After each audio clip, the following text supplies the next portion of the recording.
அர்ச்சனா நிதானம் இல்லாமல் ஆதாரம் இல்லாமல் எல்லாத்தையும் சொல்லிட்டு போனபடியா சட்ட சிக்கலுக்கு முகம் கொடுத்திருக்கேன். அவரைச்சேரி ஆதார வைத்தியசாலை என்றது அர்ஜுனாவை கடந்து போய்விட்டது. அர்ஜுனாக்கு என்ன நடக்குது இல்லை என்றது இல்லை. ஆனா சாவச்சேரி வைத்தியசாலை அந்த சம்பவம் அர்ஜுனா எய்த அம்புகள் பல கோணங்களையும் பிரிச்சிருக்கு மக்கள் மத்தியில. இந்த சிஸ்டம் பாருங்க எப்படி இருக்கு. குற்றச்சாட்டை அல்ல ஊழல் மோசடிகளை வெளியில சொல்ற எங்கள் மீதுதான் நடவடிக்கைக்காக போலீஸ் நிலையம் போயிடுமே தவிர இந்த குற்றச்சாட்டில் ஈடுபடுவர்களுக்கு மீது எந்த நடவடிக்கை எடுக்கப்படவில்லை. கிளர்ச்சியில உள்ள ஒரு பிரபல பாடசாலையினோட ஒரு பெண் அதிபர் அந்த பாடசாலைக்கு வந்து உலக உணவு திட்ட நிதி உட்பட நிறைய நிதி மோசடி செய்து தேசிய கணக்காய்வு அலுவலகம் பெரிய அறிக்கை ஒன்றை தயாரித்து அந்த விளைவு என்ன நடந்தா அந்த அதிபரும் பாடசாலை அபிவிருத்தி சங்கமும் எனக்கு எதிராக போய் போலீஸ்ல முறைப்பாடு செய்து துறையில களவெடுத்தவரை கொண்டு கல்வித்துறையில களவெடுக்க சொல்லி விட்டு ஒரு அதிபருக்கு எதிராக நடவடிக்கை எடுக்க வேண்டியது மாகாண கல்வி திணைக்களத்தில் இருக்கிற அதிகாரிகள் அல்லது ஒரு டாக்டருக்கு எதிராக ஆர்டிஎச்எஸ் எதிராக நடவடிக்கை எடுக்க வேண்டியதும் அந்த திணைக்களங்கள்ல உயர் அதிகாரிகள். இவையிலே நடவடிக்கை எடுக்க பெரும்பாலும் இவர்களுடைய கைகளும் நனைந்த கைகள். வெளிக்கொண்டு வந்த போது கூட சட்டம் உங்கள் மீது தானே பாய்ந்தது. ஆரம்பத்திலே இப்ப என்ன அடிச்சு அமர்த்திட்ட விரட்டி அச்சுறுத்தி அடிச்சு அமர்த்திட்டு அடுத்தடுத்த ஊழல் மோசடிகளை நான் வெளியில கொண்டு வர மாட்டேன். வடக்கு மாகாண சபையினுடைய முதலாவது வடக்கு மாகாண சபையினுடைய முதலாவது அமைச்சரவையே ஊழல் குற்றச்சாட்டுகள் மோசடிகள் நிரூபிக்கப்பட்டு கலைக்கப்பட்டது. ஆதாரமற்ற உண்மைகளை சொல்லி இருக்கிறேன். உண்மைகள் நீங்கள் இதை சொல்றீங்க. சமூகத்தில் நடந்த பிரச்சனைக்கு வந்து அது அர்ச்சனாவுக்காக ஒன்று கூடின மக்கள் அல்ல.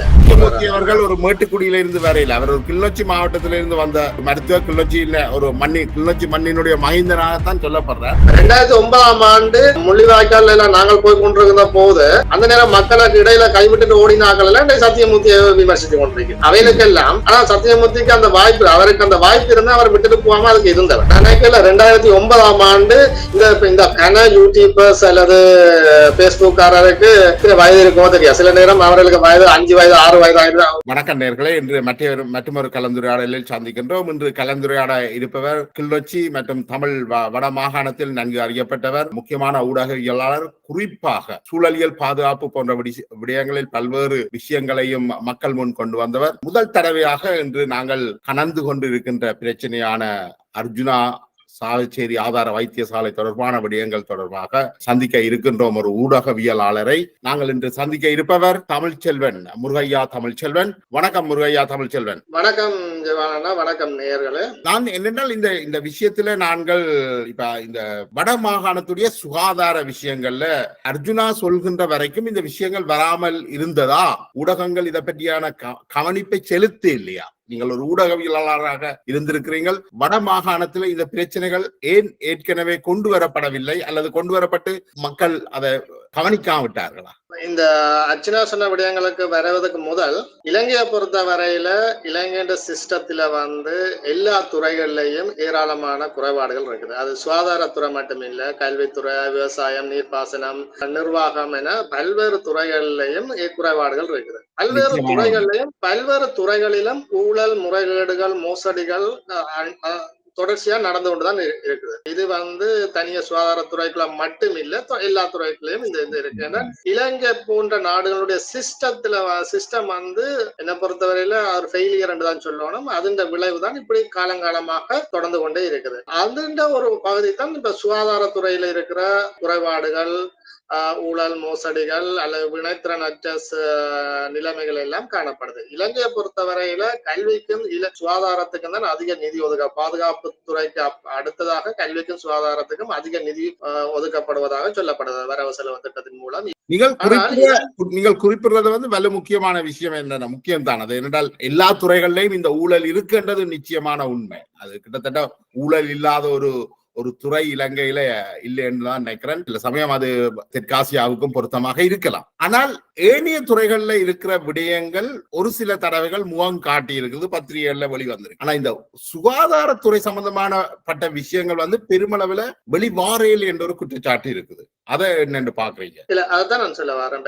என்னன்னா ஏனைய துறையில் நடக்கிற ஊழல், முறைகேடு, மோசடிகள் வந்து ஏன் இந்த சமூகத்துல இந்த அளவு பெரிய தாக்கத்தை ஏற்படுத்த சுகாதாரத்துறையின் ஊழல், மோசடிகள் அல்லது இந்த குறைபாடுகளின் இப்படி தாக்கத்தை ஏற்படுத்துன்னா சுகாதாரத்துறை வந்து உயிர்களோட தொடர்பு பட்டது. ஏனைய துறைகள் அப்படி இல்லை, உயிரோட தொடர்பு பட்டபடியா இந்த பிரச்சனை வந்து ஒரு பெரிய இஷ்யூ, ஒரு ஒரு ஒரு பூதாகரமாக மாறி இருக்குது.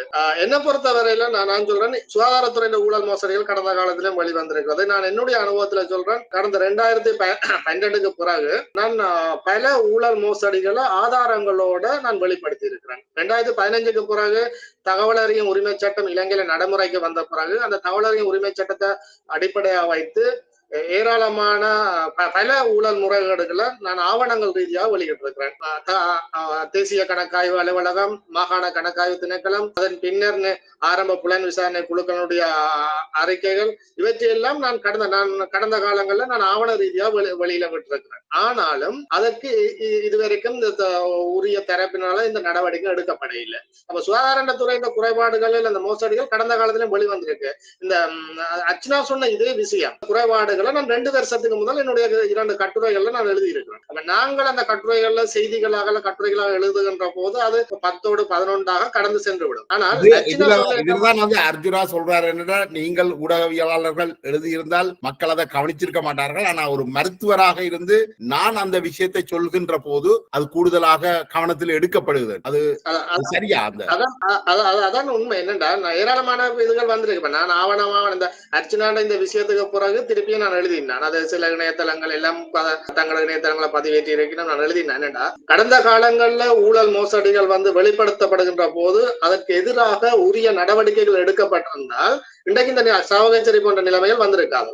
ஒரு உதாரணமா சொல்றேன், கொரோனா நெருக்கடி வந்த போது கிளிநொச்சி கிருஷ்ணபுரத்துல உருவாக்கப்பட்ட வடமாகாண தொற்று நோய் மருத்துவமனையில ஏராளமான மோசடிகள் நடந்தது. அந்த மோசடி சம்பந்தமான ஆவணங்களை நான் வெளியிட்டேன். ஆவணம் மட்டும் இல்ல, ஆரம்ப புலன் விசாரணை கொண்ட அறிக்கை, அந்த மோசடியோட தொடர்புபட்டவர்கள் மீது தொடர்புபட்டவர்களுக்காக குற்றச்சாட்டு நிரூபிக்கப்பட்டு அவர்களுக்கு எதிராக தயாரிக்கப்பட்ட குற்றப்பத்திரம் உட்பட எல்லாத்தையும் நான் வெளியிட்ட பிறகும் இதுவரைக்கும் அவர்களுக்கு எந்த நடவடிக்கையும் இல்லை. அப்ப அதோட சம்பந்தப்பட்ட ஒரு கணக்காளர், அந்த நேரம் கிளிநொச்சி பிராந்திய சுகாதார சேவை பணிமனையில் அந்த கணக்காளர் இந்த கொரோனா ஹாஸ்பிட்டல் ஊழலோட சம்பந்தப்பட்டவர். அவர் இப்ப அதுக்கு பிறகு இடமாற்றம் பெற்று முல்லைத்தீவு வலய கல்வி முல்லைத்தீவில் ஒரு கல்வி திணைக்களத்தின் கணக்காளராக போயிட்டார். இங்கே அவர் செய்த ஊழல் மோசடிகளுக்கு எந்த நடவடிக்கை எடுக்கப்படையில இவர் அங்க போயும் அந்த வலய கல்வி திணைக்களத்திலையும் ஊழல் மோசடியில் ஈடுபட்டதாக 2 மாதத்துக்கு முதல் தொடர்ச்சியா செய்திகள் எல்லாம் மருத்துவத்துறையில களவெடுத்தவரை கொண்டு கல்வித்துறையில களவெடுக்க சொல்லி விட்டுருக்கீங்க. அவர் டிரான்ஸ்பர் எடுத்து கொண்டு போயிட்டார். அப்ப நான் என்ன சொல்றேன்னா, இந்த மருத்துவத்துறையில அவர் செய்த ஊழல் குற்றச்சாட்டுகளுக்கு நடவடிக்கை எடுக்கப்பட்டிருந்தா அவர் கல்வி திணைக்களத்துல போய் இந்த வேலையை செய்திருக்க மாட்டார். அந்த பேரை உங்களால குறிப்பிட முடியுமா அல்லது அது உங்களுக்கு வேற சட்ட சிக்கலை கொண்டு வருமா? சட்ட சிக்கலில் ஏன்னா அந்த குற்றச்சாட்டு நிரூபிக்கப்பட்டு நான் என்னுடைய முகநூல்ல அந்த குற்றப்பத்திரம் அதுகள் எல்லாத்தையும் அவற்றை பேரோட வெளியில விட்டேன்னா நான் அதை சொல்றதை நாகரிகம் கருதி நான் அதை சொல்ல விடுறேன். ஆனா எல்லாருக்கும் தெரியும் வேற வேற அந்த கணக்காளர். அதே மாதிரி பிராந்திய சுகாதார சேவைகள் பணிப்பாளர் என்னடா நான் வெளியிட்ட என்னுடைய முகநூல்ல அந்த அறிக்கைகளுக்கு நீங்கள் வந்து அடுத்து போடுற பயன்படுத்தலாம். ஆரம்ப புலன் விசாரணை குழுவில் எழுதி இருக்கிறேன், இந்த இதுல நடந்த ஊழல் மோசடிகள் சம்பந்தமாக பிராந்திய சுகாதார சேவைகள் பணிப்பாளர் மருத்துவர் என்று அவற்றை பேரை போட்டு அவர் மீது குற்றம் நிரூபிக்கப்பட்டு மாதிரி குற்றப்பத்திரம் தயாரிக்கப்பட்டுள்ளது என்றெல்லாம் எழுதியிருக்கிறோம். ஆனால் என்ன நடந்தது? ஒரு நடவடிக்கை இல்லை. அவரிட உயர்கல்வி இடமாற்றம், அவரும் போயிட்டார் கொழும்புக்கு, கணக்காளர் அவர் இடமாற்றம் பெற்று போயிட்டார், அதோட சம்பந்தப்பட்ட 3 உத்தியோகர்களும் வேறு வேறு இடங்களுக்கு போயிட்டோம். எந்த நடவடிக்கையும் இல்லை. அப்ப இப்படி நடவடிக்கை எடுக்காம விட்டா என்ன நடக்கும்? இந்த ஊழல் இந்த பாருங்க 2018ஆம் ஆண்டு 22ஆம் ஆண்டு நடந்த ஊழல் குற்றச்சாட்டு நடவடிக்கை எடுக்காதபடியா தான் 2024ஆம் ஆண்டு முல்லைத்தீவு வலய கல்வி திணைக்களத்துல ஊழல் நடந்திருக்கு. அப்ப இதை இங்க எடுத்திருக்கலாம் தானே? அதே மாதிரி இன்னொரு பிரச்சனை.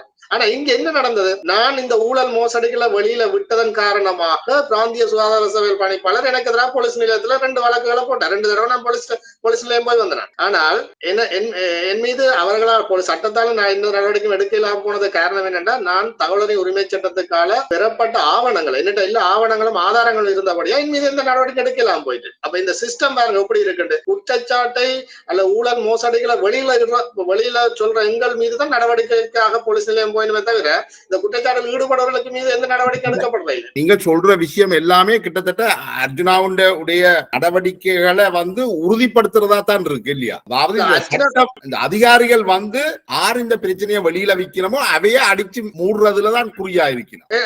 அதே மாதிரி எனக்கு இன்னொரு சம்பவம் நடந்தது. கிளர்ச்சியில உள்ள ஒரு பிரபல பாடசாலையோட ஒரு பெண் அதிபர் அந்த பாடசாலைக்கு உலக உணவு திட்ட நிதி உட்பட நிறைய நிதி மோசடி செய்து தேசிய கணக்காய்வு அலுவலகம் பெரிய அறிக்கை ஒன்றை தயாரிச்சு அந்த அறிக்கையை என்னுடைய முகநூல்ல நீங்கள் போய் பெற்றுக்கொள்ளலாம். அந்த அறிக்கை தயாரிக்கப்பட்டு நான் அந்த ஆவணத்தை அந்த கணக்கு ஆடிட் ரிப்போர்ட் எடுத்து தகவல் அறியும் உரிமை சட்டத்துக்கான அந்த ஆடிட் ரிப்போர்ட் எடுத்து அதை நான் வெளியில விட்டுறேன். விளைவு என்ன நடந்தா அந்த அதிபரும் பாடசாலை அபிவிருத்தி சங்கமும் எனக்கு எதிராக போய் போலீஸ்ல முறைப்பாடு செய்திருக்கிறார். போலீஸ் என்ன கூப்பிட்டு நீண்ட நேர விசாரணை அப்புறம் நான் என்னட்ட கையில ஆவணம் இருந்தது. ஆவணத்தை தூக்கி நான் அவைகளுக்கு முன்னால போட என் மீது எந்த நடவடிக்கை எடுக்கலாம் போயிட்டு. அப்ப இங்க என்ன நடக்குதுண்டா ஊழல் மோசடிகளை வெளியில விடுற ஆட்கள் மீது தான் அச்சுறுத்தல்களும் நெருக்கடிகளும் வருதே தவிர அதை செய்தவர்கள் மீது எந்த நடவடிக்கை. இப்ப அந்த அதிபர் ஓய்வு பெற்று போயிட்டான், அவர் மீது எந்த நடவடிக்கை எடுக்கல. அப்ப இவர் இவ்வளவு நிரூபிக்கப்பட்ட பிறகு அந்த அதிபர் மீது எந்த நடவடிக்கை எடுக்கப்படவில்லைண்டா நாளைக்கு இதை முன்னுதாரணம் வச்சுக்கொண்டு ஏனைய அதிபர்கள் ஏனைய அதிகாரிகள் ஏனைய உத்தியோகத்தர்களும் இதே வேலையை தானே செய்ய போயிடும்.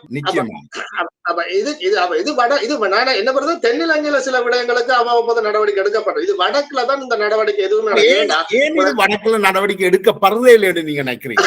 நீங்கள் குற்றச்சாட்டுகள் பகுதி பாராளுமன்ற உறுப்பினர்களுக்கு தெரியப்படுத்தப்பட்டதா? ஊடகங்கள்ல வருது, சமூக வலைத்தளங்கள்ல வருது, எனக்கு எதிராக போலீஸ் முறைப்பாடு செய்யப்பட்ட பிறகு அது செய்தியா வருது, எல்லாமே வெளிப்படையானது தானே. அப்ப இதுல அவைகளுக்கு போய் சொல்லணும். எனக்கு தெரியல வடமாகாணத்துல இருக்கிற எத்தனை பாராளுமன்ற உறுப்பினர்களுக்கு பத்திரிகை வாசிக்கிற பழக்கம் அல்லது செய்தி பார்க்கிற பழக்கம் யாராவது சொல்லுவார்கள் என்று நான் நினைக்கிறேன். ஒரு கொசிப் செய்தியாக சொல்லப்பட்டால் பார்ப்பார்களை ஒழிய அப்படி ஒரு பழக்கம் இருக்கா எங்க பாராளுமன்ற உறுப்பினர்கள்ட்ட? மக்களின் குறைகளை கேட்டறிகிற பழக்கங்கள் வாசிப்பு பழக்கம் இருக்காண்டு நான் அதை சொல்ல முடியாது. நான் அவையோட யாரோடைய நெருங்கி பழகையில எனக்கு அது தெரியாது. ஆனால் ஒன்று சொல்றேன், ஏன் இந்த வடக்கு மாகாணத்துல மட்டும் இந்த நிலைமை என்று பாக்குறீங்கண்டா வடக்கு பெரும்பாலும் ஒரு அதிபருக்கு எதிராக நடவடிக்கை எடுக்க வேண்டியது மாகாண கல்வி திணைக்களத்தில் இருக்கிற அதிகாரிகள், அல்லது ஒரு டாக்டருக்கு எதிராக ஆர்டிஎச்எஸ்க்கு எதிராக நடவடிக்கை எடுக்க வேண்டியதும் அந்த திணைக்களங்கள்ல உயர் அதிகாரிகள். இவையிலே நடவடிக்கை எடுக்க வேண்டாம். பெரும்பாலும் இவர்களுடைய கைகளும் நனைந்த கைகள். அவரும் அங்க அப்படித்தான் இருக்கிறார். அப்ப இவரும் எடுக்க இவருக்கு எதிராக அவர் என்ன நடவடிக்கை எடுக்க முடியும்? அப்ப உந்த பிரஜை உங்களை இன்னொன்னு சொல்றான், வடக்கு மாகாண சபையினுடைய முதலாவது வடக்கு மாகாண சபையினுடைய முதலாவது அமைச்சரவையே ஊழல் குற்றச்சாட்டுகள் மோசடிகள் நிரூபிக்கப்பட்டு கலைக்கப்பட்டது. அதுல டெனிஸ்வரன் மட்டும்தான் தான் ஊழல் செய்யலன்னு வழக்கு கோர்ட்ஸ்ல போய் அதை இதனிட்டு தவிர மற்றாக்கள் எல்லாம் போயில. ஏன்னா ஊழல் குற்றச்சாட்டு நிரூபிக்கப்பட்ட அமைச்சரவை முதலாவது அமைச்சரவை அது. அப்ப கல்வி அமைச்சர் முதலாவது வடக்கு மாகாண முதலாவது கல்வி அமைச்சர் ஊழல் என்றால் அவர் என்ன கீழே உள்ள அதிபர் மீது நடவடிக்கை ஐங்கரநேசனுடைய அந்த சுற்றுலா திட்டத்துக்கு வீணாக செலவு செய்யப்பட்ட நிதி சம்பந்தமாக நீங்கள் அந்த நேரம் ஒரு முக்கியமான அறிக்கையோட வெளியிட்டு இருந்தீங்க நினைக்கிறேன். அதுக்கும் பரபரப்பாக பேசப்பட்ட ஒரு சம்பவம். அதாவது மாகாண சபை வட மாகாண சபை எவ்வளவு மோசமாக தங்களுக்கு வந்த வளங்களை துஷ்பிரயோகம் செய்தனர் என்றதை நீங்கள் காட்டியிருந்தீர்கள். இந்த விடயத்துல தான் என்ன பிரச்சனை தெரியும். வவுனியால கடந்த 2-3 வருஷத்துக்கு முதல் ஆசிரியரோட சம்பள அரியஸ் எல்லாம் சேர்த்து மில்லியன் கணக்காக ஒருவர் மோசடி செய்தார். எந்த நடவடிக்கை எடுக்கப்படையில. சுகாதாரத்துறையில சுட்டிக்காட்டப்பட்ட இந்த மோசடிகளுக்கு எந்த நடவடிக்கை எடுக்கப்படையில. இப்படி ஒவ்வொரு துறைகளிலும் அவ்வப்போது நடக்கிற மோசடிகள் சுட்டிக்காட்டப்பட்ட இந்த நடவடிக்கை எடுக்கப்படையில. அப்ப நடவடிக்கை எடுக்கப்படாத விளைவுதான் வினைத்திறனற்ற சேவைகள் வழங்கப்படுது. என்னண்டா சாவகாச்சரி அர்ச்சனா சொன்ன விஷயத்துக்கு இப்ப வரோம். அர்ச்சனா சொன்ன விஷயம் அதுக்கு முதல்ல தமிழ் இப்ப நீங்கள் நடவடிக்கை எடுக்கப்படையில என்றது அது மாகாண சபையின். அப்ப நீங்க உங்களோட கருத்தாக்கத்தின் படி இப்ப கல்வி சுகாதாரம் போன்ற விஷயங்கள் நிறைய டிவோல்வ் பண்ணப்பட்டிருக்கு மாகாண சபை. இதை சீரமைக்கிற அதிகாரம் மாகாண சபையிட்ட இருக்கு. அப்படி இருந்து நீங்க சீராக்கப்படையில்லை அப்படியா? அதிகாரம் உங்களுக்கு வழங்கும். நீங்கள் உங்களுக்கு விரும்பின ஒரு அதிபரை விரும்பின ஒரு பள்ளிக்கூடத்துக்கு போடணும்னா இருக்கிற அதிபரை எந்த இதுவும் இல்லாம தூக்கி போட்டு ஒரு அதிபரை கொண்டு அந்த இடத்துக்கு போடுறீங்க. அல்ல ஒரு கல்வி பணிப்பாளரை மாத்தணும்டா நீங்கள் உங்களுக்கு தேவையான ஆளா உடனே மாத்துறீங்களா? அதுக்கெல்லாம் அதிகாரத்தை பயன்படுத்துறீங்க தான். அதே மாதிரி அர்ஜுனா வேண்டாம் அடிச்சு கலக்கிறதுக்கும் உங்கள்ட்ட அதிகாரம் இருக்குது. நீங்கள் அதை செய்திருக்கிறீங்க. இப்ப இவர் அருண் சித்தார்த் ஒரு குற்றச்சாட்டு வைக்கிறார். அதாவது மாகாண சபைகளுக்கு இந்த அதிகாரங்கள் இருக்குது. ஆனா இவர்கள் இந்த அதிகாரங்களை இவர்களுக்கு மேலதிக அதிகாரங்கள் வழங்கப்பட்டால் இவர்கள் இவ்வாறான மோசடிகளைத்தான் தொடர்ந்து செய்வார்கள். அதால மாகாண சபை இந்த அதிகாரமே கொடுக்க கூடாது என்ற ஒரு கருத்தொண்டு அவர் வைக்கிறார். அதுல ஒரு அந்த கருத்தோட எங்களுக்கு உடன்பாடு இல்லை. உங்களுக்கும் பெரும்பாலும் அதுல உடன்பாடு இருக்காது. ஆனா அதுல ஒரு நியாயம் இருக்கு படுகுதா உங்களுக்கு? நான் அந்த கருத்தை ஏற்றுக்கொள்ள இல்லை. அதுல எனக்கு உடன்பாடும் இல்லை. ஏனென்றா வினைத்திறன ஒரு சிலர் அந்த அதிகாரங்களை பயன்படுத்த இல்லை என்றாண்டி. ஆனா தமிழ் இப்ப என்னென்னால் இது ஒரு சிலர் அல்ல. இப்ப நீங்க பாத்தீங்கன்னா தெரியுது வடமாகாண சபையின் 4 அமைச்சர்களும் மீதுமே குற்றம் சாட்டப்பட்டது. 5வது அமைச்சர் முதலமைச்சர் அவரை விலத்தி கலைச்சார். என்னென்றால் இது ஒரு சிலர் அல்ல, இது ஒரு பெரும்பான்மை. ஒரு சில நல்லவர்கள் இருக்கிறார், ஒரு சில நல்லவர்கள் தான் இருக்கிறார்கள். அவர்கள் அவர்கள் இதை பற்றி கதைச்சால் அவர்களும் அடித்து கலைக்கப்படுறார்கள். அது அர்ஜுனாவாக இருக்கலாம், ஜெயக்குமரனாக இருக்கலாம், அவர்களும் விரட்டப்படுறார்கள். வெளியில இருந்து வரக்கூடிய திறமையானவர்களையும் இவர்கள் அனுமதிக்கிறது இல்லை. இதை நீங்கள் கவனிச்சிருக்கிறீங்க. இதுல ஏராளமான குற்றச்சாட்டுகள் இப்ப இதுல அதை வேற என்ன பொறுத்தவரை இன்னொன்னு சொல்றேன். நான் அர்ப்பணிப்போட கடமை உணர்வோட சமூகத்துக்கு நான் ஏதாவது செய்யணும் அந்த மனநிலையோட வேலை செய்யற ஏராளமான ஆட்கள் இருக்காங்க. நான் அதுக்கு ஒரு உதாரணம் சொல்றேன் உங்களுக்கு. சில திணைக்களங்கள் உயர் அதிகாரிகள் மட்டும் சாதாரண ஆட்கள் மட்டும் என்னோட ஊடகவியலாளனாக என்னோட தொடர்புல இருக்கிறேன். அவர்கள் என்ன செய்யணும்னா தங்களோட திணைக்களங்கள்ல இருக்கிற ஊழல் மோசடிகளை வெளியில கொண்டு வரணும்னா அவர்கள் அதை சொல்ல இயலாது. அவர்கள் அதை வெளிப்படையாக முகநூல்ல எழுதியோ சொன்னால் அர்ச்சனாவுக்கு ஏற்பட்ட நிலைமை தான் பெறும். தாபன விதிக்கோவை என்றது அவர்கள் மீது தான் பாயமே தவிர ஊழல் குற்றச்சாட்டுகள் செய்ய அதுக்கு மேல் சட்டம் பாயாது. இங்க நீங்கள் வெளிக்கொண்டு வந்த போது கூட சட்டம் உங்கள் மீது தானே பாய்ந்தது. அது ஆரம்பத்திலேயே இப்ப என்ன அடிச்சு அமர்த்திட்டா, வெறுட்டி அச்சுறுத்தி அடிச்சு அமர்த்திட்டா அடுத்த ஊழல் மோசடிகளை நான் வெளியில கொண்டு வர மாட்டேன். அதுதான் நான் சிஸ்டம். அப்ப நான் என்ன சொல்றேன்னா சில நல்ல அதிகாரிகளும் இருக்கு. அவையில் எப்படி செய்யணும்னா என்னோட தொடர்பு கொண்டு சொல்லுவீனா தமிழ் செல்வன் எங்களோட ஆபீஸ்ல அல்லது எங்க திணைக்கல்ல இல்ல இந்த திணைக்களத்துல இப்படியான மோசடிகள் நடக்குது, இப்படி ஆடிட் டிபார்ட்மெண்ட் அறிக்கைகள் எல்லாம் வந்திருக்கு, நீங்க ஒரு RTA போடுங்க எனக்கு ரகசியமா தகவல் தருவீங்க. அப்ப நான் என்ன செய்வேன்னா RTA போட்டு அந்த தகவலை எடுத்து அதை நான் வெளியில விடுவேன். வெளியில இப்ப என்ன நடக்குன்னா அந்த ஊழல் மோசடிகளும் வெளியில வருது. அந்த அதிகாரிக்கும் ஒரு திருப்தி என்னன்னா தங்கள் துறை சார்ந்து இருந்த ஊழல் மோசடிகள் இப்ப வெளியில வந்திருக்கு. அவரால் கொண்டு வரையிலான்னா அவர் ஒரு அரசு உத்தியோகத்தர் என்ற அடிப்படையில அவருக்கு சில கடப்பாடுகள் இருக்கு, கட்டுப்பாடுகள் இருக்கு. அப்படியே அவர் வெளியில கொண்டு வரையலாம். அது நீங்க சொல்றது சரி. ஆனா அதை கொண்டு வந்தும் நீங்களே சொல்லி இருக்கிறீர்கள், நீங்கள் கொண்டு வந்த அத்தனை விஷயங்களும் உண்மையிலே நீங்கள் எழுந்தமானமாக சொல்லல, நீங்க ஆதாரங்களோடு சொல்லியிருக்கிறீர்கள். அன்னைக்கு நீங்கள் ஒரு முக்கியமான வடக்கில இருக்கிற ஒரு மிக முக்கியமான ஊடகவியலாளர் இந்த தகவல் அறியும் சட்டங்களை பயன்படுத்தி இவர்களை வெட்ட வெளிச்சத்துக்கு கொண்டிருக்கிறீங்க. ஆனால் யார் நடவடிக்கை எடுக்கணுமோ அவர்கள் நடவடிக்கை எடுக்கல. இதை கண்டுகொள்ளாத ஒரு நிலைமை தான் இருந்திருக்கு இவ்வளவு காலம். அதான் மக்களுக்கும் என்னடா மக்களையும் குற்றம் சொல்ல முடியாது. அவைகளுக்கு ஏராளமான பிரச்சனை. மக்கள் தினமும் தங்களோட வாழ்வாரத்துக்கு போராடுறதா இல்ல இப்படியான இதுகளை கண்டுகொள்றதா இல்ல சமூகத்துக்காக போராடுறான்ற ஒரு பிரச்சனை இருக்கு அவைகளுக்கு. நிலைமை அப்படித்தான் இருக்குது. அப்ப இங்க என்ன பொறுத்தல இன்னொரு நீதிமன்றத்தையே ஏமாத்தி போட்டு இருக்கிற ஆட்களும் இருக்கு. நம்ம கிளிநொச்சியில பாத்தீங்கன்னா கரைச்சி பிரதேச சபை என்ற ஒரு கரைச்சி பிரதேச சபை இருக்குது. அதுல கடந்த காலத்துல அரசியல் தலைமைகள் அதிகாரத்துல இருந்த போது கிளர்ச்சி நகரத்துல மிக பெருமதியான இடத்துல அரசியல்காரன் நலன்களுக்காக வியாபார நிலையங்கள் வழங்கப்பட்டது. அந்த வியாபார நிலையங்களை வழங்கப்பட்ட போது சபையில் ஏற்பட்ட சர்ச்சை காரணமாக அது செயலாளர்னால கிளர்ச்சி நீதிமன்றத்துல வழக்கு போட்டது. அப்புறம் வழக்கு போட்டுட்டு அப்புறம் செயலாளரை திருப்பி நீதிமன்றத்துக்கு கடிதம் எழுதுற 1987 ஆண்டு கிரியாமிலக்க உள்ளூராட்சி சபை கட்டளை சட்டத்தின்படி இந்த கடை சட்டவிரோத கடையில நாங்களே அகற்றோம், எனவே வழக்கு நாங்கள் விட்ரோ பண்றோம் சொல்லி கடிதமெல்லாம் எழுதி போட்டு வழக்க விட்ரோ பண்ணிட்டாங்க. ஆனா இன்று வரைக்கும் அந்த கடைகள் அகற்றப்படையில. அப்புறம் நான் போன மாதம் இது தொடர்பாக ஒரு கரைச்சி பிரதேச சபைக்கு தகவலறியும் சட்டத்தெல்லாம் விண்ணப்பம் செய்து அந்த நீங்கள் இப்படி நீதிமன்றத்துக்கு கடிதம் கொடுத்திருக்கிறீங்க, இந்த கடிதத்தின்படி இந்த கடையில அகற்றிட்டீங்களா, 4-5 வருஷம் ஆயிட்டு நீங்கள் கடிதம் கொடுத்தேன்னு கேட்க இல்ல தொடர் கடிதம் அனுப்பி கொண்டிருக்கிறோம், விரைவில் நடவடிக்கை எடுப்போம் போட்டிருக்கிறோம். ஆனா இதுவரை தொடர் கடிதம் அனுப்பப்படையில அங்க நடவடிக்கை எடுக்கப்படையில. அப்ப நீதிமன்றத்துக்கு நாங்கள் அகற்றம் சொல்லி போட்டு கயிறு கொடுத்தார்கள் தான் கிடையாது. இதெல்லாம் நான் நீங்க என்னோட முகநூல்ல பின்னால போய் பாருங்க, ஒவ்வொரு ஆவணங்களும் நான் அப்படியே அப்டேட் பண்ணி கொண்டு தான் இருக்கேன். எல்லாரும் பாக்கினா ஊடகங்கள்ல செய்தி வருது, நான் எழுதி இருக்கிறேன் செய்தி. ஆனா இந்த நடவடிக்கை இந்த அதிகாரிகளுக்கும் அரசியல்வாதிகளுக்கும் இடையில தொடர்புகள் இருக்கா? அதாலதான் இவர்கள் இந்த உச்சுறார்களா சட்டத்தையோ நீதியை? எல்லாருக்கும் அப்படி இல்ல, பரஸ்பரம். என்னன்னா அதிகாரி அரசியல்வாதிகளை பொறுத்தவரையில அரசியல்வாதிகள் என்ன பொறுத்தவரை இல்ல தமிழ்ல இல்ல, நான் தமிழ் தரப்படி தமிழ் தளத்துல இருந்தான் சொல்றேன் கூட. அரசியல்வாதிகளுடைய ஒவ்வொரு செயற்பாடு அவையில ஒவ்வொரு ஸ்டெப்பும் எடுத்து வைக்கின்ற போது வாக்குகள லாப நட்ட கணக்கை பார்த்து தான் செய்வினோம். இப்ப தான் ஒரு செயலை செய்ய போறாரு ஒரு அரசியல்வாதி என்றா இந்த செயலை செய்யறதால தனக்கு 50 வாக்குகள் கிடைக்கும், அதுல ஒரு 50 பேர் எனக்கு ஆதரவு அளிப்பினம், ஆனால் இது செய்யறதால எனக்கு 100 பேர் எதிராக அனுப்பினோம்டா அது நல்ல செயலா இருந்தாலும் நீதியான செயலா இருந்தாலும் அவர் அந்த அதுக்கு போக மாட்டேன். ஏன்னா அவருக்கு 100 வாக்குகள் அங்க லொஸ்ட் ஆகுது. அப்ப இந்த அரசியல்வாதிகள் வாக்குகள லாப நட்ட கணக்கு அடிப்படையா வச்சுதான் எல்லா செயற்பாடையும் முன்னெடுக்க. அது நல்லதா இருந்தா கெட்டதா இருந்தா ஒரு கெட்ட விஷயம் செய்ய கூட ஒரு சமூகத்துக்கு பாதகமான விஷயத்தை செய்ய சென்ற போது கூட அதால தனக்கு ஏராளமான ஆதரவு கிடைக்கும் வேண்டாம். இன்னொரு சமூகத்துக்கு இன்னொரு தரப்புக்கு பாதிக்கப்படும், இன்னொரு தரப்பு தனக்கு ஏராளமான ஆட்களை அதுக்கு ஆதரவு எம்பியாவா இருக்கணும்னா அவர் அதெல்லாம் பார்க்க மாட்டார். அவருக்கு வாக்கு தான் முக்கியம். அடுத்த முறையே சமூகம் எதிர்க்கிற பிரச்சனைகள் அல்லது சமூகத்தை பாதிக்கிற பிரச்சனைகள் எப்படி அவர்களுக்கு ஒரு வாக்க சேர்க்குது என்று எனக்கு அது புரியல. சமூகத்தை பாதிக்கிற ஒரு விஷயம் என்ன அவர்களுக்கு வாக்கு பக்கம் ரெண்டு தரப்பட்டு வச்சுக்கொள்ளுங்களேன். ஒரு தரப்புக்கு ஏதாவது செய்கின்ற போது இன்னொரு அதுல அந்த ஒரு ரெண்டு தரப்பு சம்பந்தப்பட்ட பிரச்சனையில ஒரு அரசியல்வாதி தலையிடுகின்ற போது எந்த தரப்புல வாக்கு அதிகமா இருக்குன்னு பார்ப்பார். அந்த தரப்பு சிலர் பிழையாக இருந்தாலும் அவர் அந்த பக்கம் தான் நிற்பார்.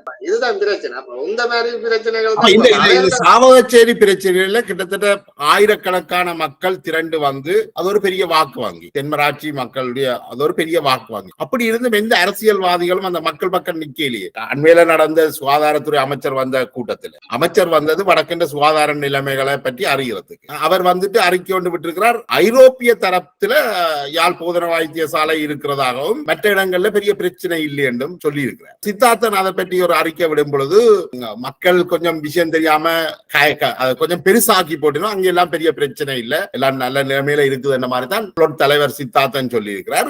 இதைத்தான் அதுல இருந்து அங்கஜனும் ஸ்ரீதரனும் ஆமோதிச்சிருக்கிறார்கள். ஏனைய பாராளுமன்ற உறுப்பினர்களும் கிட்டத்தட்ட அப்படித்தான் சொல்லுகிறார்கள்.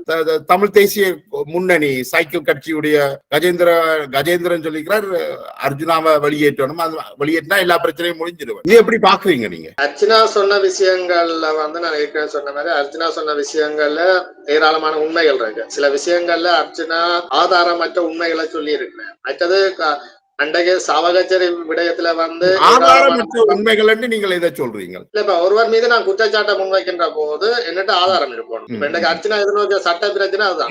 நீங்கள் உண்மை என்று சொல்றீங்களே, கன விஷயங்கள் எங்கட கண்ணுக்கு முன்னால நடக்க இது உண்மை என்று தெரியுது. ஆனா எங்கட கையில அதை புருவ ஆதாரங்கள் அர்ஜுனா அங்க பொய் சொல்லல, ஆனால் அவர் சொன்ன விஷயங்களுக்கு அவர்கிட்ட சில வேளை ஆதாரம் இல்லைன்னு சொல்றீங்க. சில விஷயங்களுக்கு ஆதாரம் இல்லாத விடயங்களையும் ஆள் சொல்லி இருக்கிறார். சவகத்தில் நடந்த பிரச்சனைக்கு அது அர்ச்சனாவுக்காக ஒன்று கூடின மக்கள் அல்ல. அது சாவகச்சேரி பிரச்சனை வைத்தியசாலையில இருந்த குறைபாடுகளும் அதனால் பாதிக்கப்பட்ட மக்கள் பாதிக்கப்பட்டு கொண்டிருக்க அந்த மக்கள் சார்பாக ஒரு ஆள் அந்த துறைக்குள்ள இருந்து கொண்டு ஒரு ஆள் குரல் கொடுக்க வரைக்கும் அந்த பொதுநிலை மக்கள் ஒன்று கூடினது. என்னன்னா இந்த கிளிநொச்சியில வெண்ணேரி குளத்திலேயே போன்ற ஹாஸ்பிட்டல்கள்ல சில குறைபாடுகள் இல்லாம அடிப்படை வசதி இல்லாம இப்படியான பாதிப்புகள் மக்களுக்கு வருகின்ற போது மக்கள்கிட்ட அந்த கொதிப்பு அந்த கொதிநீர் அல்லது அந்த இப்படியான இதுகள் வராது. ஏனென்றா மக்களுக்கும் தெரியும் இந்த ஹாஸ்பிட்டல்ல இவ்வளவு வசதி தான் இருக்கு, இது ஒரு அடிப்படையான ஒரு இதுதான் இருக்கு அப்படின்னா மேலதுக்கு நாங்கள் இப்படித்தான் செய்யணும். ஆனால் சாவகச்சேரி வைத்தியசாலையை பொறுத்தவரையில அது இல்ல. சாவகச்சேரி வைத்தியசாலை எல்லாம் இருந்து கொண்டும் ஏன் நாங்கள் பாதிக்கப்படணும் மிக முக்கியமான ஒரு விஷயத்தை நீங்க சுட்டி காட்டியிருக்கிறீர்கள். ஏனைய மருத்துவமனைகளுக்கும் சிறிய வைத்தியசாலைகளுக்கும் சாவகச்சேரிக்கும் உள்ளது அங்க வசதிகள் இருந்து கொண்டு அது பயன்படுத்தப்படவில்லை. அதுதான் மக்களுக்கு போகும். ஏன்னா எல்லா வசதியும் இருக்கு. என்னன்னா கிளிநொச்சி பிராந்திய சுகாதார சேவைகள் பணிப்பாளர் டாக்டர் வினோதன் தன்னுடைய முகநூல்ல பதிவிட்ட மாதிரி கிளிநொச்சி மாவட்ட வைத்தியசாலையை விட அதுக்கு ஈக்குவலான வசதிகள் சாவகச்சேரி ஆதார வைத்தியசாலையில இருக்கு. அப்ப ஒரு பிரதேசத்துல ஒரு நீண்ட காலமா இயங்கி வந்த ஒரு வைத்தியசாலையில எல்லா வசதிகளும் இருந்து கொண்டும் எங்களால அந்த வசதிகளுக்கு அந்த மக்களுக்கு பயன்பட முடியல, நாங்கள் எங்களுக்கு அது பயன் இல்லாம இருக்கின்ற கோபம் அந்த மக்கள்கிட்ட இருக்குது. தெளிவுபடுத்துங்க. கிளிநொச்சியில உள்ள அரச மருத்துவமனையில உள்ள வசதிகளிலும் பார்க்க அதிகமான வசதிகள் ஆளணிகள் சாவகச்சேரி மருத்துவமனையில இருக்கு. அப்படியா? அப்படி அந்த ஆகல அப்படி இப்ப இப்ப உள்ள கிளிநொச்சி வைத்தியசாலையோட வசதிகள் ஏராளமா முன்னேற்றம். அதோட இது ஒரு மாவட்ட வைத்தியசாலை இப்ப இது ஏராளமா முன்னேற்றத்தில் இருக்கு. ஆனாலும் சாவகச்சேரி வைத்தியசாலையையும் ஒரு போதனா வைத்தியசாலையாக மாற்றுறதுக்கான நடவடிக்கை தான் எடுக்கப்பட்டது. அங்க அவ்வளவு முதலீடுகள் கொண்டு வரப்பட்டது. ஆனா இல்ல வசதி வாய்ப்புகள் இருக்கு.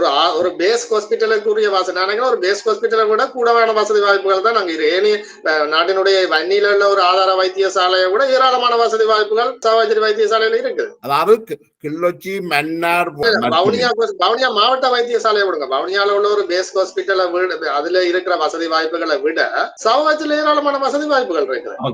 கிளிநொச்சி மன்னார் முல்லைத்தீவு போன்ற அந்த மாவட்ட வைத்தியசாலைகளுக்கு அளவான வசதிகள் அல்லது அதற்கு மேல சாவகச்சேரியில இருக்கு. அளவான அப்படி சொல்லலாம்னு தான் நினைக்கிறேன். ஏன்னா டாக்டர் வினோதன் அப்படித்தான் அதை சொல்லி இருந்தார் அந்த பதிவுல.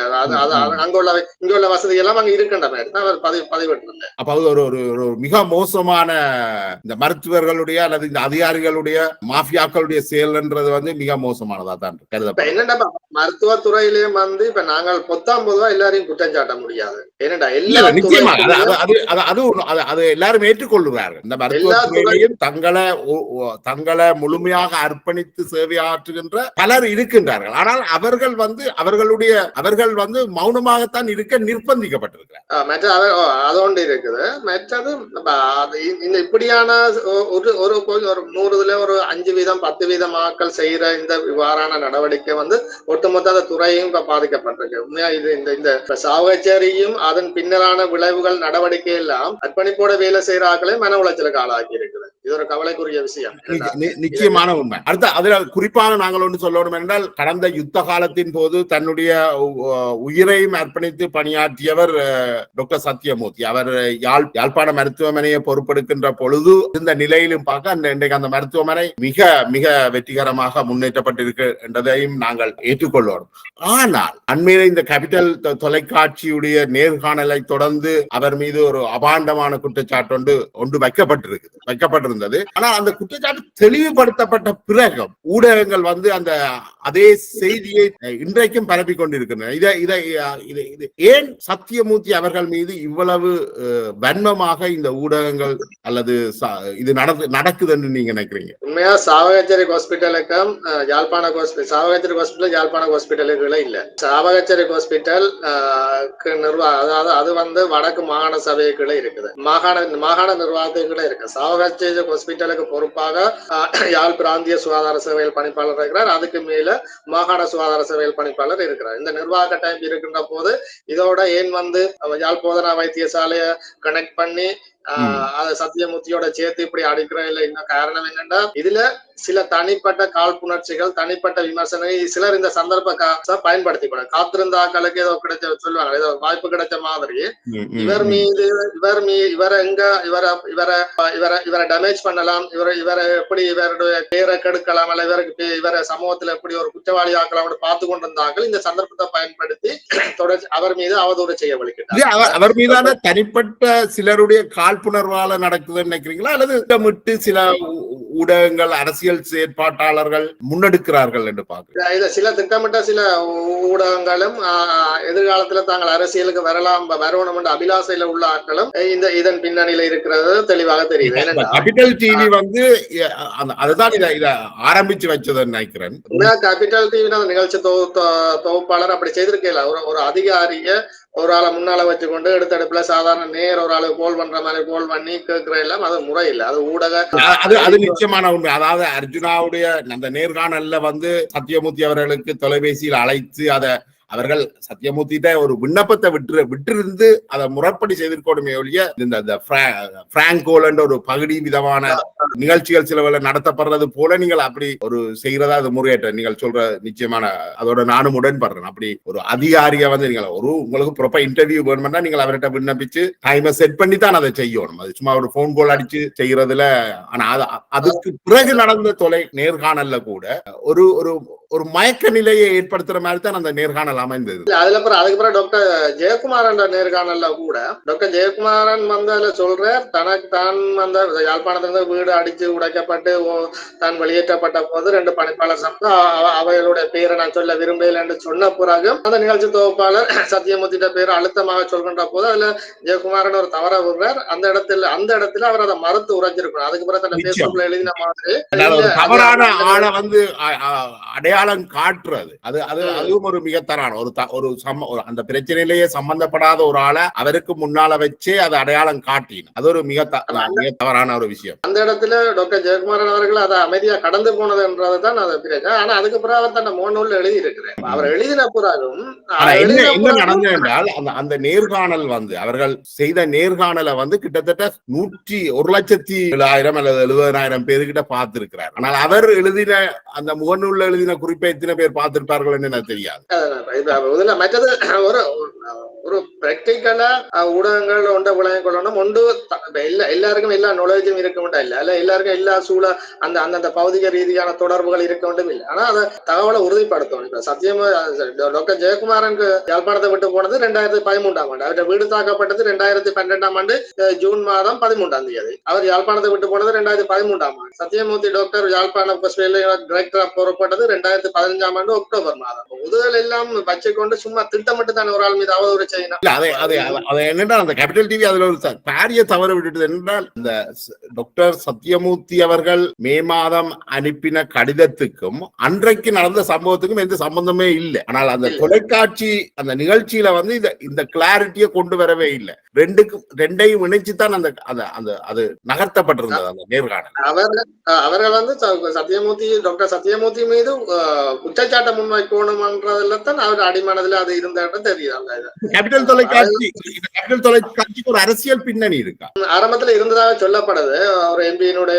ஆனால் அதுக்கு பிறகு நான் அவர்கள் அந்த தொடர்பு அந்த உறவுக்குள்ள எதுவும் பிரச்சனை இருக்கும் எனக்கு அது தெரியல. அசைந்த உண்மைகளின்படி அங்கஜன் குடும்பத்தோட அந்த தொலைக்காட்சிக்கு ஒரு உறவு இருந்ததாக கேள்விப்பட்டிருக்கிறேன். அது எந்த அளவு தூரம் உண்மைன்னு எனக்கு தெரியல. ஆனால் அங்கஜனுடைய சகோதரர் ஒன்றை விட்ட சகோதரர் நினைக்கிறேன் ராஜன் போதைப்பொருள் கடத்தல்ல கைது செய்யப்பட்டிருந்தார். அதோட அவர்களுக்கு இடையில ஒரு முறிவும் இருக்குன்னு நினைக்கிறேன். பொதுமக்கள் மத்தியிலே அப்படியான கருத்து தான் இருக்குது. அதாவது அவருடைய தொலைக்காட்சின்னு தான் ஆரம்பத்துல சொல்லிச்சுன்னா நாங்கள் அதை உறுதிப்படுத்தாம அதுல சொல்ல முடியாது.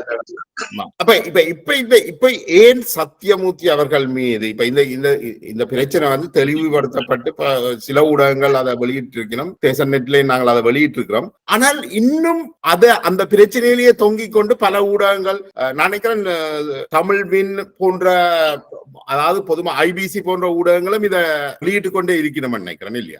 உண்மையா பார்த்தா அர்ச்சனாவின் சாவச்சரியம் பட்டு சத்தியமூர்த்தியை அடிக்கிறதுலதான் கனவேர் கவனமா இருக்கு. இல்ல அதே எனக்கு அது விளங்கல. அதே இப்ப சத்தியமூர்த்தியை ஏன் அடிக்கணும் நினைக்கணும்? இதுல வந்து என்னடா பின்னணியும் இருக்குதானே. இப்ப சத்தியமூர்த்தி அவர்கள் அங்கே ஒரு மாற்றத்தை கொண்டு வர வெளிக்கிடும் பொழுது அவரையே தூக்கி வெளியில போடுற அளவுக்கு நிலைமைகள் இருந்தது. அதனாலதான் அவர் வெளிநாட்டு பயணத்தையும் நிறுத்தி வர வேண்டி வந்து அவரை வெளியேற்றுவதற்கான 2 தரம் முயற்சிகள் மேற்கொள்ளப்பட்டது. ஏன் அது நடக்கும்? ஒன்று இயல்பா இருக்கிற எங்க சமூக கட்டமைப்புல இருக்கிற அந்த மனநிலை ஒரு காரணமா இருக்கலாம்.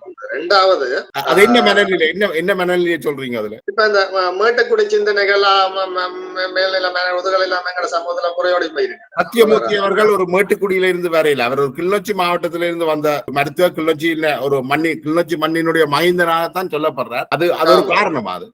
அதை விட அதுவும் இருக்கலாம் எங்க. ஆனா அதை விட சத்தியமூர்த்தி டாக்டர் வந்து யாழ் போதனா வைத்தியசாலையை பொருட்படுத்தக்குள்ள சில மாற்றங்களை கொண்டு வந்தார். அண்மையில கூட சில கேள்விப்பட்டேன் இந்த தனியார் பிரைவேட் பிராக்டிஸுக்கு போற வைத்தியர் இவர்கள் தொடர்பாக கூட இறுக்கமான நடைமுறைகளை கொண்டு வரணும் எல்லாம் அந்த முயற்சிகளில் ஈடுபட்டார். அப்படி நடக்கின்ற போது இவர் இப்படியான இறுக்கமான நடைமுறைகளை கொண்டு வருகின்ற தொடர்ந்து இங்க இருந்தால் இறுக்கமான நடைமுறைகளை கொண்டு வந்தால் தங்களுடைய உழைப்பு வருமானம் பாதிக்கப்படுகிற கருதுகிற ஒரு சிலர் கூட இதுக்கு பின்னாலே இருக்கலாம். ஒன்று இல்ல நீங்க சொல்றதான் நினைக்கிறேன். 14 ஆண்டுகளாக யாழ்ப்பாணத்தில் வசிக்கின்ற திரு சூரியசேகரம் அவர்கள் என்னுடைய நேர்காணலையும் பதிவிட்டிருந்தார். அவர் ஒரு பொறியியலாளர், லண்டனில் உள்ளூராட்சி மன்றத்தில் பணியாற்றியவர். இப்ப தற்போது 14 ஆண்டுகளாக யாழ்ப்பாணத்தில் இருக்கிறார். இந்த அரசியல் மற்றும் சமூக அதிகாரிகள் மட்டத்தில் நன்கு அறியப்பட்டவர்.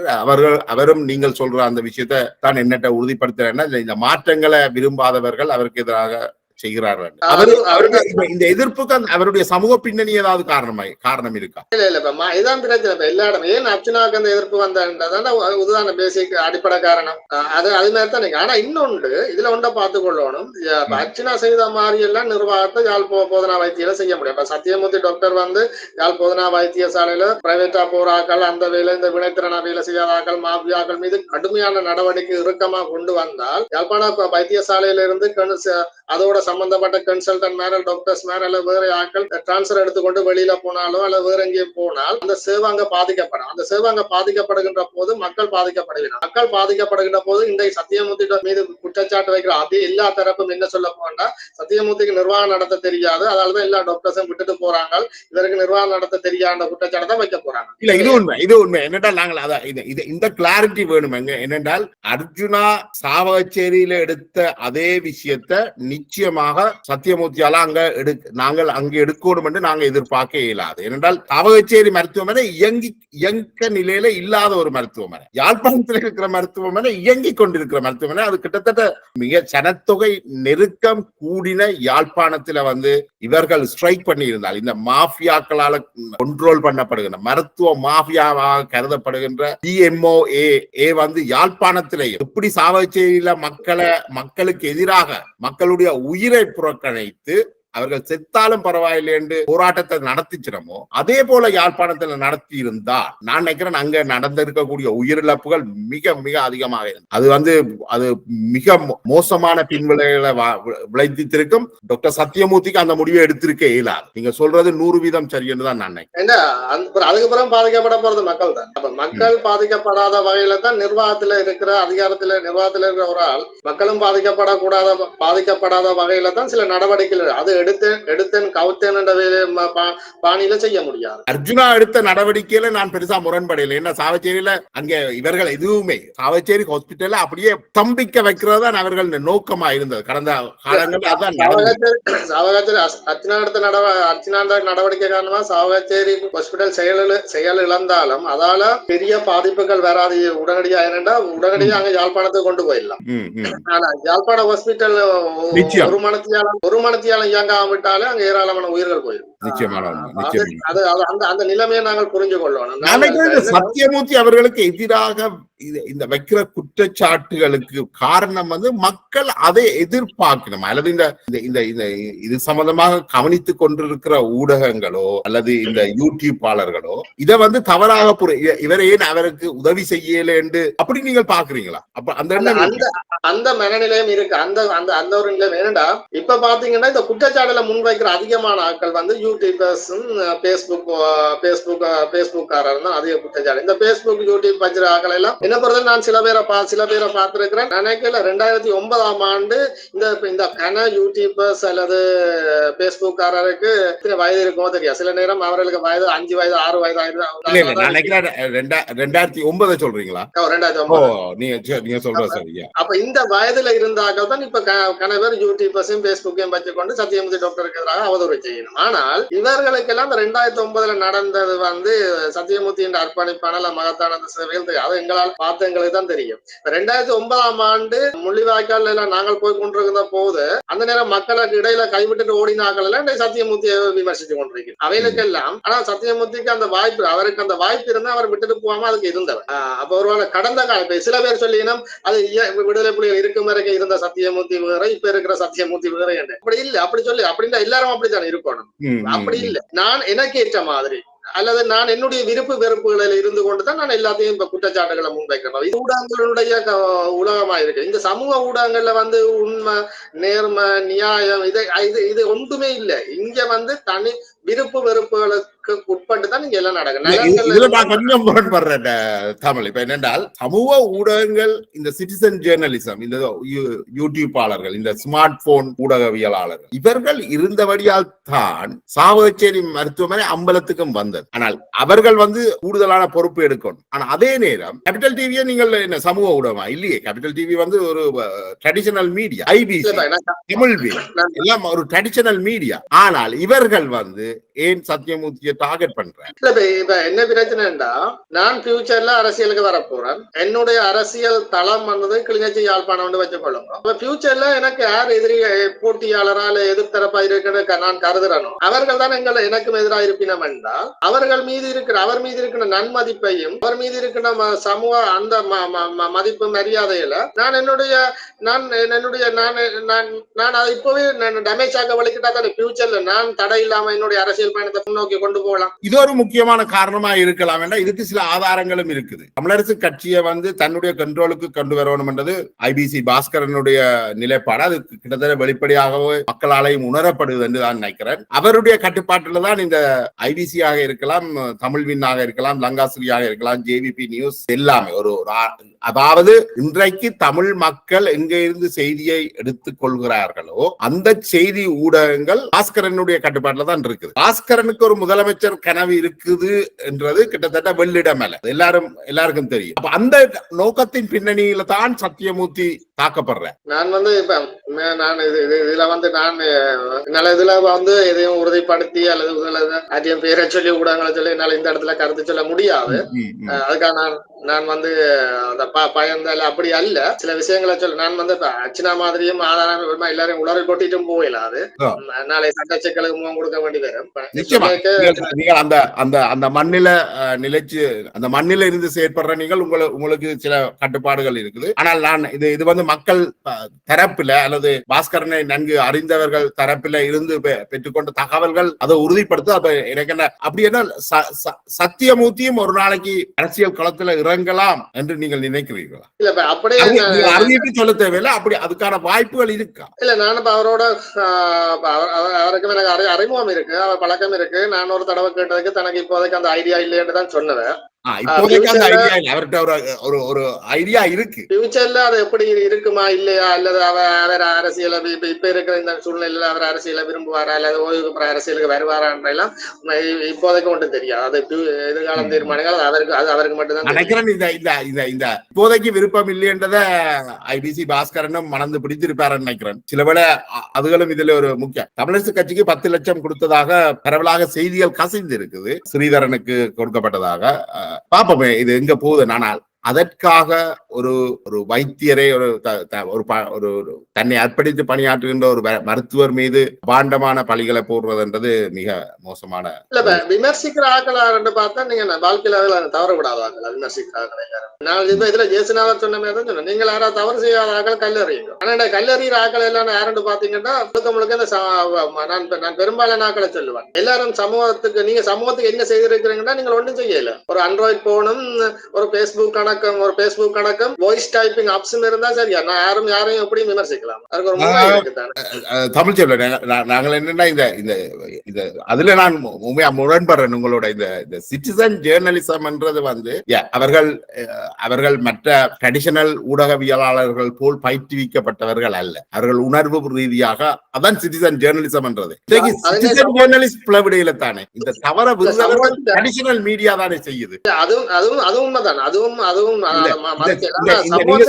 சிட்டிசன் ஜேர்னலிஸ்டுக்கு பின்னுக்கு இருக்கிறவர்கள் தியாகியுடைய இதை பாத்தீங்கன்னா தியாகி அவர்கள் அறக்கட்டளை மூலமாக செய்யும் பொழுது இந்த யூடியூபர்ஸுக்கு பணம் வழங்கப்பட்டது. அவர் வழங்கப்பட்டு அவர் அதை ஊக்குவிச்சார். அதே போல ஐபிசியும் சில யூடியூபர்ஸ் ஆளர்களை வச்சிருக்கிறார்கள் தங்களுடைய. அவர்கள் இன்னைக்கு வட மாகாணத்தினுடைய தகவல் பரிமாற்றத்தை, அதாவது செய்தி பரிமாற்றத்தை கட்டுப்பாட்டுல வச்சு ஒரு காலத்துல உதயன் வச்சிருந்தது, இப்ப உதயன் அடிபட்டு போச்சு. இப்ப ஐபிசி பாஸ்கரன் தான் அந்த செய்தியை கண்ட்ரோல் பண்றாரு. மக்களுக்கு எது போகணும் மக்களுக்கு எது போகக்கூடாதுன்ற கண்ட்ரோலை ஐபிசி பாஸ்கரன் தான் வச்சிருக்கிறார் வடக்குல. வேற எந்த ஊடகத்துக்கும் அவ்வளவு பலம் இல்லைன்னு தான் நான் நினைக்கிறேன். நீங்கள் இதை ஏற்றுக்கொள்ளணும் அல்லது மறுக்கணும் என்ற அவசியம் இல்லை. இது என்னுடைய அபிப்பிராயம். விரும்பியோ விரும்பாமலோ சமூக வலைத்தளங்கள் இன்றைக்கு எங்கட வாழ்க்கையில அரசியல்ல தவிர்க்க முடியாத ஒரு விஷயம். அவர்கள் சமூக வலைத்தளங்கள்ல உள்ள மிகப்பெரிய நன்மை என்னென்றால் இது ஒவ்வொரு தனி மனிதனும் நடத்துறார்கள். அவர்கள் நீங்கள் குறிப்பிட்டது போல அந்த எழுந்தமானமாக சில விஷயங்களை செய்ய, அதே நேரம் அவர்களால தான் இன்றைக்கு பல்வேறு விஷயங்கள் வெளியில வந்து கொண்டிருக்கு. அல்லது பயப்படுறார்கள். நாங்கள் விரும்பியோ விரும்பாமலோ இன்றைக்கு பிரைவேட் கிளினிக்கு பகல்ல டாக்டர்கள் போறது கிட்டத்தட்ட நிறுத்தப்பட்டிருக்குது என்ற அளவுக்கு இருக்கு. என்னன்னா இந்த சமூக போராளிகளால இதை என்னன்னு பாக்குறீங்க நீங்க? நன்மையும் இருக்கு தீமையும் இருக்குது. ஆனால் நாங்கள் சில பேர் இதுல எல்லாரும் நாங்கள் சொல்ல ஒரு விஷயத்தை கையாள நிதானமா இருப்போம்ன்றதான் மிக முக்கியம். நிதானமா அது உண்மைதான். அதை நான் 100% ஏற்றுக்கொள்றேன். என்றால் பிரித்தானியாவில ஒரு சாமி, போலி சாமி, கள்ளச்சாமி, முரளி கிருஷ்ணன் என்று அவரை நாங்கள் லைக்கா சாமி என்று கூட விமர்சித்திருந்தாங்க. அவர் சிறு பிள்ளைகளை பாலியல் துஷ்பிரயோகம் செய்து ஜெயில போட்டிருக்கிறாங்க. அவர் பிணையில தான் வெளிவந்திருக்கிறார். இப்ப அவருடைய வழக்கு நடந்து கொண்டிருக்குது. ஆனால் இலங்கையில இருக்கிற வடக்கில் இருக்கிற ஒரு யூடியூப்பாளர் அவர் சமூகத்துக்கு உதவி செய்வதாகவும் அவருடைய என்ன சொல்றது அவருடைய திறமைகளை கட்டித்தனங்களை பரப்புவதாகவும் இருக்கிறார். இப்படியான விஷயங்கள் நடக்குதுதான் இல்ல. ஆனா இந்த உண்மையிலேயே இந்த சமூக வலைத்தளங்கள் இந்த விஷயங்கள்ல மிக பொறுப்போட நடந்து கொண்டிருக்கணும். அதாவது இந்த சமூக வலைத்தளங்களை நடத்துறவர்கள், இந்த யூடியூப்பாளர்கள், ஸ்மார்ட் போன் போராளிகள், முகநூல் போராளிகள் யாராக இருந்தாலும் ஒரு தகவலை பரிமாறுகின்ற போது அதன் உண்மைத்தன்மையை உறுதிப்படுத்துறதுக்கு முயற்சி செய்யணும். அப்படி ஒரு தவறு ஏற்பட்டு இருந்தால் அந்த தவறை திருத்திக் கொள்ளவும் தயங்கக்கூடாது. நல்ல உதாரணம் அர்ச்சனா விடயம் ரெண்டு விடயத்துக்கும் நல்ல உதாரணமா இருக்கு. ஒன்று, உள்ளுக்க இருந்து கொண்டு சில ஊழல் மோசடிகளை வெளியில கொண்டு வந்து துணிஞ்சு வெளியில எல்லாத்தையும் சொன்னபடியா அது ஒரு பொதுநிலையை ஏற்படுத்தி இருக்கு, மக்கள் மத்தியில ஒரு பிரச்சனையை கொண்டு வந்து கொண்டு. ரெண்டாவது பாத்தீங்கன்னா அர்ச்சனா நிதானம் இல்லாமல் ஆதாரம் இல்லாமல் எல்லாத்தையும் சொல்லிட்டு போனபடியா சட்ட சிக்கலுக்கு முகம் கொடுத்திருக்கு. இதுல ரெண்டு விஷயம் நடந்திருக்கு. இப்ப இன்றைக்கு அர்ச்சனாவுக்கு பின்னால இருந்து அர்ச்சனாவை தூக்கி கொண்டாடி டைம் டு டைம் அப்டேட் பண்ணின ஒருவரையும் காணல. அர்ச்சனா தான் சட்ட சிக்கலை முகம் கொடுத்திருக்கு. அது உண்மைதான். நான் என்னென்றால் நாங்கள் இந்த சாவகச்சேரி ஆதார வைத்தியசாலை என்றது அர்ஜுனாவை கடந்து போய்விட்டது. அர்ஜுனாக்கு என்ன நடக்குது இல்லை என்றது இல்லை. ஆனா சாவகச்சேரி வைத்தியசாலை அந்த சம்பவம் அர்ஜுனா எய்த அம்புகள் பல கோணங்களையும் பிரிச்சிருக்கு மக்கள் மத்தியில. பல ஒரு விழிப்புணர்வை ஏற்படுத்தி இருக்குது. அது சாவகச்சேரியில மட்டுமில்ல, இப்ப பல இடங்கள்ல ஒரு அலர்ட், அதாவது ஒரு அலர்ட்டான நிலைமையை கொண்டு வந்திருக்குது எல்லா இடங்கள்லயும்.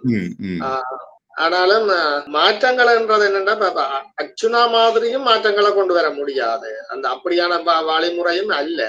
சிலதுகள் நீங்க சொன்ன வெளிப்படுத்தத்தான் வேணும். சிலதுல வெளியில கொண்டு வரதன் மூலம் தான் மாற்றங்களை கொண்டு வரலாம். அதே நேரம் எல்லாரும் இது உண்மையா வந்தா சிஸ்டத்துல மாற்றம் வரும்.